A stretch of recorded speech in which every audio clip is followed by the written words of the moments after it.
Hola, muy buenos días desde México, buenas tardes hasta allá. Mi nombre es Rosana Reguillo, soy coautora en este libro que coordina José Manuel Valenzuela, mi colega y amigo de mucho tiempo atrás, que me parece que es un libro que es un parteaguas en la literatura en torno a los estudios de juventud, porque coloca al centro de su tratamiento un problema acuciante que es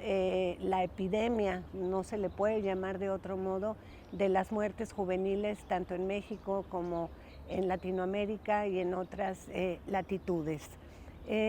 Yo en esta presentación quisiera colocar algunos elementos que me parecen fundamentales. Desde esta distancia, lamentablemente no puedo estar ahí presencialmente, y esto tendría que ver con colocar una primera idea de cómo para los que investigamos los universos juveniles, los mundos juveniles, las culturas de los jóvenes, fue muy evidente que a partir de 1982, del siglo pasado, los datos empezaron a cambiar vertiginosamente. Es decir, se fue haciendo evidente que cada vez un mayor número de jóvenes estaba involucrado en asuntos de violencias, tanto como víctimas como victimarios, ¿no? Y esta tendencia se fue acrecentando hacia finales de siglo y empeoró notablemente en los primeros 5 años del siglo XXI. Los datos para México son escalofriantes, los últimos datos que tenemos actualizados a nivel oficial, por lo tanto subrepresentados, nos hablan de que en México en el 2012, estamos en 2016 y no tenemos estadísticas oficiales actualizadas, con cifras que bailan constantemente, pero ese dato verificado del 2012 nos habla de que 22,000 jóvenes, un poco más, murieron por agresión directa. Es decir, estamos hablando de muerte por violencia ejercida directamente sobre el cuerpo de los jóvenes y de las jóvenes, de un 44.9%, un casi 45% de las muertes en general que se producen en los jóvenes que van de 12 a 29 años. La cifra, por supuesto, es alarmante, pero oculta la terrible realidad que se esconde tras estas cifras del horror, ¿no?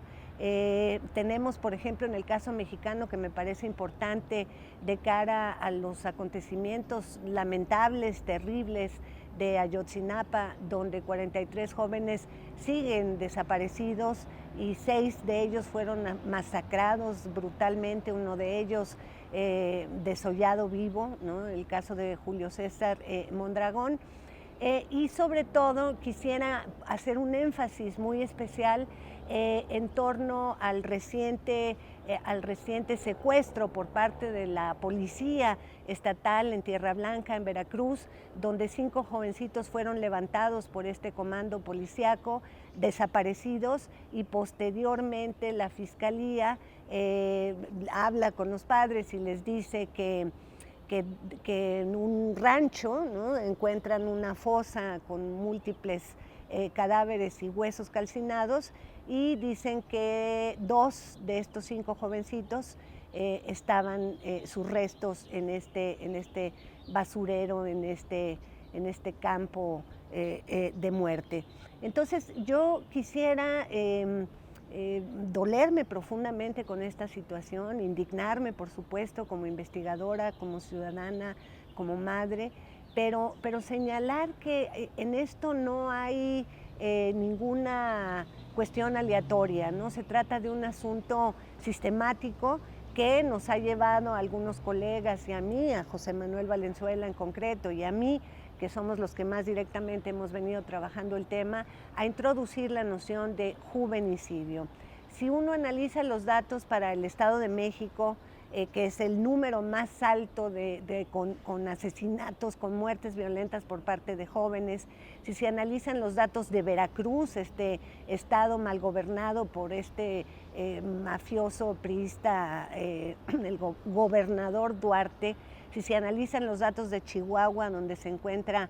lo que Javier Sicilia en el momento más duro del dolor por la muerte violenta de su hijo, llamó el epicentro del dolor en México. Y si se analizan los datos para Jalisco, que es el estado donde yo vivo, vemos que se trata de 5 configuraciones, de 5 espacios geopolíticos que son fundamentales para entender lo que yo en mi propio trabajo, y ya lo verán los lectores interesados, he llegado a denominar la narcomáquina. Y por narcomáquina entiendo la articulación de los poderes policíacos, económicos y delincuenciales. Tres personas en una, es casi un misterio teológico, donde estas fuerzas económicas, políticas y delincuentes operan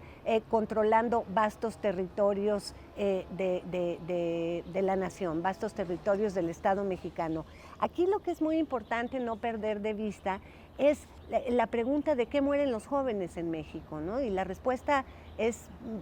terrible, pero es contundente: mueren de muerte violenta, ¿no? Esto me ha llevado también a formular y a trabajar con la noción de este gran pensador camerunés, Achille Mbembe,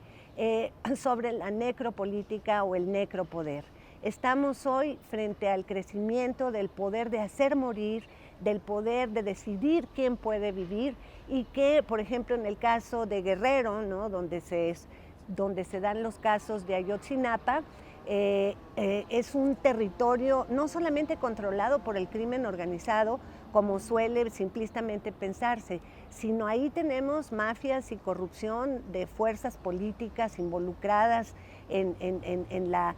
paralegalidad, que es otro término que prefiero utilizar en vez de ilegalidad, porque es un orden capaz de funcionar con sus propios códigos. Pero ahí en esta zona también opera la minera canadiense más grande de América Latina, que opera a cielo abierto, ¿no? La minera Goldcorp, de extracción de oro. Entonces, si vemos esta articulación, entendemos cuál es el valor, ¿no?, que el cuerpo joven está representando en este aceitamiento de esta maquinaria, ¿no? Entonces vemos que funciona tanto por negatividad como por positividad, ¿no? O sea, territorios donde los jóvenes se convierten fácilmente en carne de cañón para estos 3 poderes, que los esclavizan, que los precarizan, ¿no?, que los emplean de una manera extrayendo valor al cuerpo de los jóvenes. Pero también, por el otro lado, por negatividad, porque estos cuerpos jóvenes, ¿no?, que en determinado momento, como en el caso de Ayotzinapa, estudiantes para ser normalistas, para ser maestros, jóvenes críticos, jóvenes que se oponen al sistema de muerte que ha significado la nueva gestión política del PRI, pues son un estorbo, ¿no? Y entonces lo lamentable del caso es que vemos que aquí hay un patrón sistemático, repito, en estos 5 estados que he mencionado para ejemplificar, pero también lo que estamos viendo es que el mismo patrón se repite para la desaparición de los jóvenes, ¿no? Y esto es verdaderamente escalofriante. Estamos entrando a cuestiones inenarrables, ¿no? Por ejemplo, cuando en el 2010 se supo de que un comando armado de 60 individuos entraron a una fiesta en Villas de Salvarcar, en Ciudad Juárez, y masacraron sin ninguna piedad a 14 jovencitos, se dice que 15, y luego vimos cómo a los pocos días se repitió una masacre en otro barrio popular de Ciudad Juárez, y luego jóvenes que fueron masacrados en Tepito, jóvenes que fueron desaparecidos ahora en Tierra Blanca, en Veracruz. Vemos este mismo patrón, ¿no? Entonces estamos hablando verdaderamente ya no de un concepto que sale, digamos, de una especie de preciosismo académico aséptico, sino de un concepto y de una noción que intenta poner nombre, iluminar esa zona oscura de estos poderes, esa zona gris en la que están parapetados en su corrupción, en su voracidad. Y yo, digamos, quiero agradecer profundamente a NED Ediciones, a Alfredo Landman, por supuesto a mi colega José Manuel Valenzuela, a Carles Feixa, que dirige la colección, y me alegra profundamente que Manuel Delgado nos acompañe en esta reflexión que nos debe mover a pensar en una antropología militante, en una ciencia social que se haga cargo del oscuro del momento y podamos generar las condiciones para revertir esta situación. Muchísimas gracias.